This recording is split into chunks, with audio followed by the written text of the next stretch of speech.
Next हम देखते हैं sign and symptom related to the hypertension. क्या क्या उसमें सिम्टम्स आएंगे, क्या क्या उसको लक्षण दिखेंगे। सो सबसे पहले क्या होगा, अगर बहुत ज्यादा, वैसे तो आप सबको पता है जो हाइपरटेंशन है उसको साइलेंट किलर माना जाता है, क्योंकि स्टार्टिंग फेज में क्या होता है किसी को पता नहीं चलता, क्योंकि इतने ज्यादा सिम्टम्स नहीं अराइज होते। एट द एज ऑफ 40-45 के बाद इसके सिम्टम आना स्टार्ट होते हैं, सो इसलिए इसको साइलेंट किलर भी माना जाता है। सो सबसे पहले क्या होगा, उसको डिजीनेस वहां पे फील हो सकती है बहुत ज्यादा। सेकेंड थिंग, ब्लड विजन बहुत ज्यादा, ये किसमें बता रही हूं मैं, जब बहुत ज्यादा हाइपरटेंशन हो जाता है। डबल विजन उसको हो सकता है, जिसको हम क्या बोलते हैं, डिप्लोपिया, डबल विजन या फिर blood vision. Okay, dizziness, double vision, nausea, headache, nausea, headache, क्योंकि मैंने आपको बताया ओवरऑल सिस्टम को ही, क्योंकि जो आर्टरीज हैं वो आपके पूरे सिस्टम में स्प्रेड हुई हैं। सो जब भी हाइपरटेंशन हो रहा है, सो मेनली क्या है, आपके ब्रेन, किडनी और हार्ट से रिलेटेड बहुत ज्यादा सिम्टम्स आएंगे, बट ओवरऑल बॉडी में भी आपको सिम्टम्स महसूस होंगे। ड्राउजीनेस होगा, एपिस्टेक्सिस, नोज ब्लीडिंग हो सकती है due to rupture of the kissel plexus, nose bleeding. Okay, क्या हो सकती है, नोज ब्लीडिंग, जिसको हम एपिस्टेक्सिस बोलते हैं। ड्राउजीनेस वहां पे होगा, शॉर्टनेस ऑफ ब्रीथिंग वहां पे हो सकती है, shortness of breathe,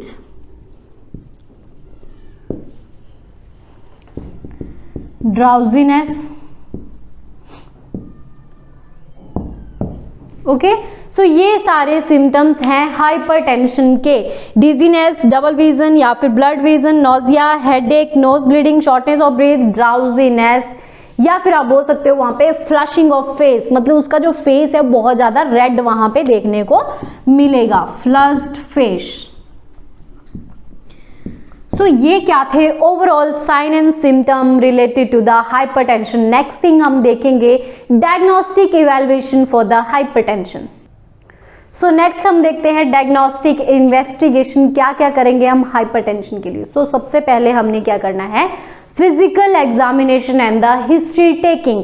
physical examination में हम उसका बीपी मेजर करेंगे, उसके साइन एंड सिम्टम देखेंगे, उसकी स्किन को देखेंगे, ठीक है। एंड सेकंड थिंग क्या है, हिस्ट्री टेकिंग में हम उसकी प्रीवियस हिस्ट्री पूछेंगे कि कहीं उसको कोई कंजेनाइटल एनोमलीज तो नहीं थी, या जेनेटिक कोई प्रॉब्लम तो नहीं थी।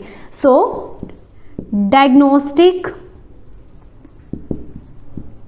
इवैल्यूएशन, डायग्नोस्टिक इवैल्यूएशन में सबसे पहला स्टेप रहता है history taking and physical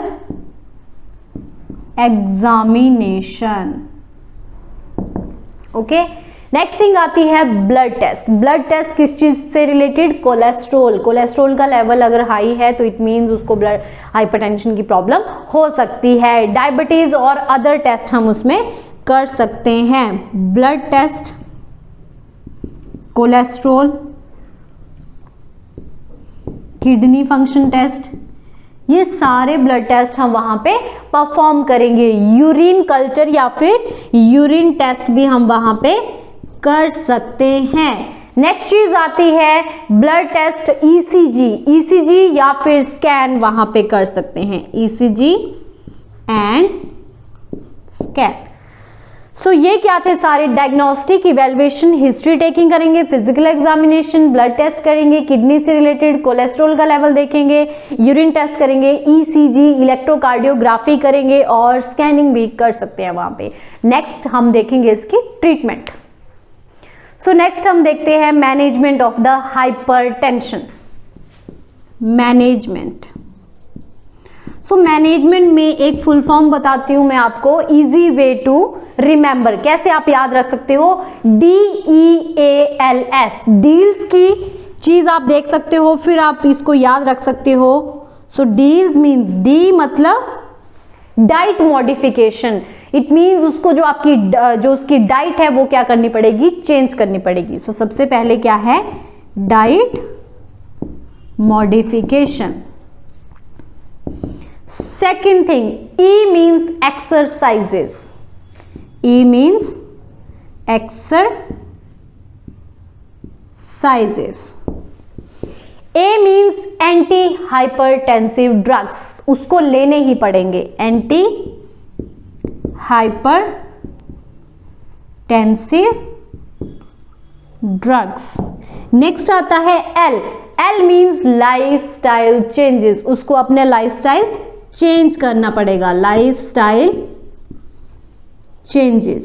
and the last one is the S, S means smoking cessation, cessation मतलब स्टॉप कर देना।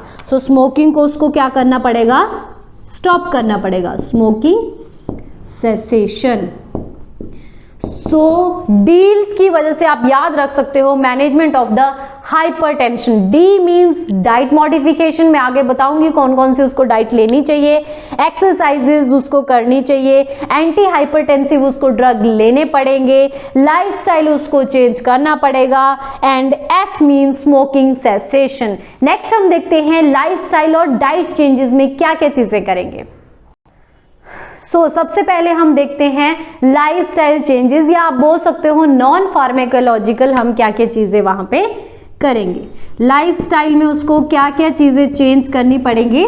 सबसे पहले आता है लो इंटेक ऑफ सोडियम या फिर salt, low intake of salt, या फिर आप याद रख सकते हो उसको पर डे में कितना सोडियम इंटेक करना है, 2.4 gram sodium of 6 gram of sodium chloride, कितना लेना है, 2.4 gram of sodium of 6 gram of NaCl, sodium chloride. सबसे पहला लाइफस्टाइल उसको ये चेंज करना पड़ेगा। सेकेंड थिंग आती है रिड्यूसिंग फैट इंटेक, जितनी भी फैटी चीजें हैं, क्योंकि मैंने आपको बताया था कोलेस्ट्रॉल का लेवल अगर इंक्रीज होएगा तो फैट से ही कोलेस्ट्रॉल बढ़ता है। कोलेस्ट्रॉल का लेवल इंक्रीज होगा तो उसको हाइपरटेंशन और ज्यादा बढ़ेगी। इस केस में उसको लाइफस्टाइल चेंज करना पड़ेगा, low fat intake. Third thing में क्या करना है, उसको रिड्यूस करना है वेट, या फिर आप बोल सकते हो बॉडी वेट को मेंटेन करना है। BMI बॉडी मास इंडेक्स जो होता है 18.5 से लेके 24.5 किलोग्राम पर मीटर स्क्वायर के हिसाब से उसको मेंटेन करना है। लॉस ऑफ वेट या फिर BMI आप नॉर्मली बोल सकते हो 18.5 टू 24.5 किलोग्राम पर मीटर स्क्वायर के हिसाब से उसको मेंटेन करना है बॉडी वेट। नेक्स्ट चीज आती है रेगुलर एक्सरसाइजेज, रेगुलर उसको एरोबिक एक्सरसाइजेज, मतलब in the presence of oxygen उसको क्या करनी है, एक्सरसाइजेज करनी है। रेगुलर एक्सरसाइजेस, कौन सी exercises, aerobic exercises. Okay, next चीज आती है रिड्यूस अल्कोहल कंजप्शन। क्या है, अल्कोहल कंजप्शन को रिड्यूस करना है, not more than 2 drinks per day for main and 1 drink per day for women. Okay, reduce alcohol consumption, कितना अल्कोहल कंज्यूम कर सकते हैं पर डे के हिसाब से, 2 drinks per day for main and 1 drink for women. 2 drinks per day for main and 1 drink for women per day के हिसाब से। नेक्स्ट आता है स्मोकिंग सेसेशन। क्या करना है, स्मोकिंग को क्या करना है, बिल्कुल स्टॉप करना है। ये क्या थे ओवरऑल लाइफस्टाइल चेंजेस, और मैंने आपको डाइट भी बता दिया उसको कैसी लेनी है, कैसी डाइट लेनी है उसको, लो सोडियम डाइट लेनी है, लो फैटी डाइट लेनी है, और लेना क्या है उसको, fruits, vegetables, whole grain products, ये सारे उसको कंज्यूम करने हैं। सो फिर से मैं आपको बता देती हूँ, लो सोडियम इंटेक करना है, लो फैटी इंटेक करना है, लॉस ऑफ वेट करना है जिसमें BMI 18.5 to 24.5 नॉर्मल उसको रखना है, रेगुलर एक्सरसाइजेज एरोबिक एक्सरसाइजेज करनी है, reduce alcohol consumption 2 drinks per day for man and 1 drink for the women उसको कंज्यूम कर सकता है, और स्मोकिंग को क्या करना है, स्टॉप। नेक्स्ट हम देखेंगे कौन कौन सी ड्रग्स फार्माकोलॉजी हम यूज करते हैं हाइपरटेंशन के लिए। सो लास्ट में हम देखते हैं pharmacological medicine used in the hypertension. Pharmacological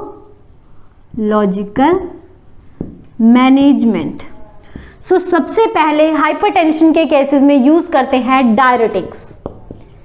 diuretics जिसका मेन मतलब क्या रहता है, यूरिन की आउटपुट को इंक्रीज करना, और इसमें आप एग्जांपल बोल सकते हो लूप डायरेटिक्स जिसमें एग्जांपल रहता है फ्रूसेमाइड। लूप डायरेटिक्स जिसमें एग्जांपल आप बोल सकते हो फ्रूसेमाइड। नेक्स्ट रहता है एडनर्जिक। एडनर्जिक हम कौन कौन सी दे सकते हैं, नेक्स्ट वन इज द एडनर्जिक। एडनर्जिक में आती हैं बीटा ब्लॉकर। एडनर्जिक एजेंट्स आप बोल सकते हो जिसके अंदर आता है beta blockers. So beta blockers में आती हैं propranolol, propranolol. Okay, first one diuretic, second one is the adrenergic agent, third one आते हैं वैसोडाइलेटर। वैसोडाइलेटर जिसमें मेन आती है nitroglycerin. Third one is the vasodilator. So vasodilator में मेनली यूज की जाती है नाइट्रोग्लिसरीन, और भी इसके बहुत सारे एग्जाम्पल हैं, बट अभी मैं यहाँ पे आपको एक एक जो मेन है वही एग्जाम्पल मैं आपको यहाँ पे बता रही हूँ। नेक्स्ट आते हैं एंजियोटेंसिन कन्वर्टिंग एंजाइम इनहिबिटर। क्या आते हैं, ACE इनहिबिटर। इसकी फुल फॉर्म मैंने बता दी, एंजियोटेंसिन कन्वर्टिंग एंजाइम इनहिबिटर, जिसके अंदर आते हैं captopril and enalapril. Captopril and एनाप्रिल।